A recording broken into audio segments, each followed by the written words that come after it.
I'm going to take my hand here near the trochanter and my other hand here, finishing above the knee. I'm going to turn the leg in slightly, and then I'm going to set myself up so I can lean. I'm putting more force into the heel of the top hand, and now I'm going to hang out. I'm listening for the femur to move back down towards the table all the way along its length, but more at the top. It just started to move.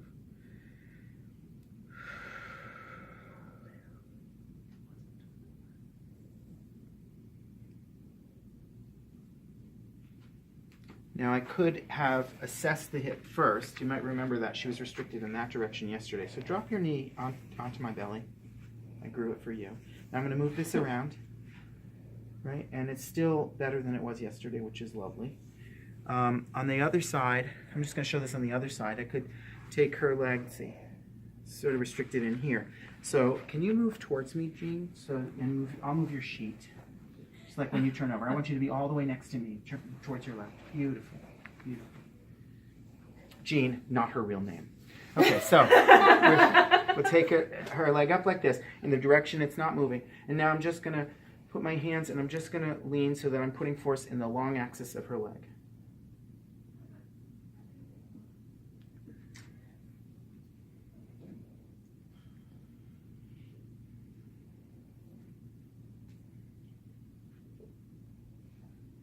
Normally, this is where the client's complaining about her job, but okay. So you can see that there's more. This is going more down. It's not the same as flexion, which you would see in the psoas. Now this is still starting to come up, so she needs more help here. So I'll show another technique you could use. You might need to move. Videographer might need to move. So I'm going to come here, very close to her body. I'm going to put my chest against her knee, or the side of my chest against her knee, and I'm going to draw the top of the femur towards me, while I press down with my shoulder. I'm trying to tell her nervous system that when her knee goes in this direction, her top of her femur has to go in equal and opposite direction. And I'm bringing my elbows in, down, and back so that I don't lift up my shoulders too much. Top of the femur needs to go in equal and opposite direction to the knee. So that means you're pulling against force of gravity. Let's see. To get that equal and opposite. Let's see. By the way, that changed your hip. Oh, great. So as I take her around here, now I'm going to find the greatest restriction here. So when her knee goes that way, the pestle is moving out of the mortar this way. It's rolling out. But you need to also glide back to keep the cartilage surfaces congruent with each other. So as I take her this way with her knee, I'm going to glide her back this way. And it's always equal and opposite to the direction the knee is going. So this is where I found the restriction this time. And I'm going to draw this towards myself. And you can see how the one on the side of the table where I'm pressing this way is a substitute for this one that you can use. You're pulling toward your body. I am. Oh, okay. Yeah. As I take her knee across the midline and slightly up, I'm bringing this towards my pelvis, towards my, everybody say apex, towards my belt. Yeah. I'm pulling this towards my belt. Or really her belt. Okay. Yeah, and that's better. Okay, so for the psoas, I come into the side of her six-pack, and I'm going to just sink toward the table and wait for her abdomen to relax. She's very powerful, strong abdomen, so it's going to take a little longer for her than it would for someone else. And then I'm going to angle in toward the side front of her spine. A tenderloin steak is the psoas of a pig or cow. So it lies right along the front side of the spine. What did you just say? A tenderloin steak, or whatever it's called, or cut, is the psoas of a pig or cow. And the reason I'm saying this is so you can visualize the muscle coming down from behind the lungs all the way down to the inner groin. So I'm going to angle in towards the front side of the spine where it's located. For what? Deer. It is? That's great. A little bit of mane. How about a moose? Yes. Same thing. Okay. Big So, what if you're vegan? then it's like tofurkey. Yeah. Okay. So I think those are the things that I showed for the hip.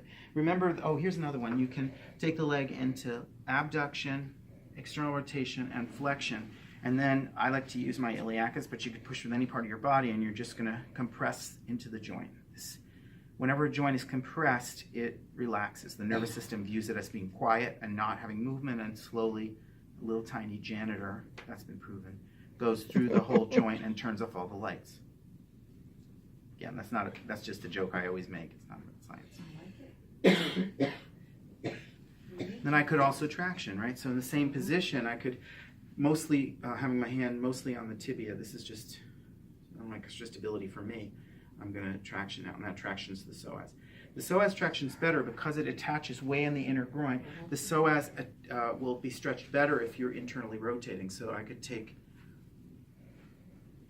her leg here, and that's going to get to both. You can sort of visualize how the iliacus would be stretched more, right? Sure. Not only am I moving the lower attachment away, now I'm in the line of the iliacus because it attaches to the musculariors of the pelvis. So are you having a direct line, like I'm imagining her psoas on the spine is also Yeah. interacting? Oh, with absolutely. I'm tractioning both, but I was just pointing out that this is a direct line, but this all the way up to here. I guess I see it the other way, that when it was externally rotated and you were tractioning. That would be more in the That would line of be- the psoas. Oh, okay, Right, then you yeah. did say that, okay. Right, but I find that people get the most stretch when I take them into internal. I'm not sure why, but I think I do both, so. Okay. Okay, so I think we're done. Now, can you do the side lion moves? You know how you did the Sure. hokey pokey Turn on and your side, please, and face away from me this time. And come back towards the edge of the table. Good.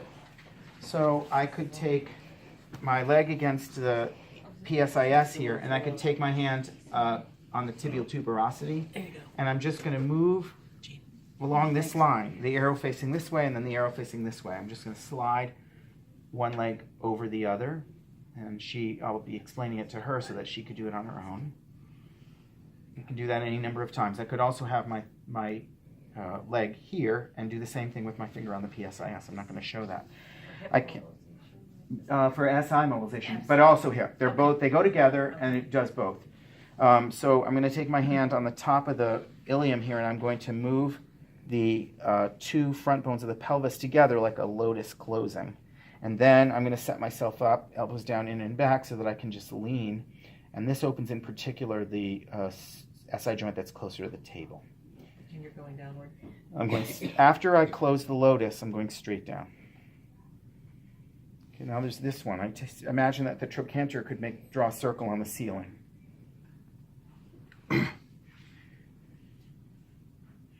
Usually it's the lower back part of the circle that's hard to make, and that's true for our special subject here.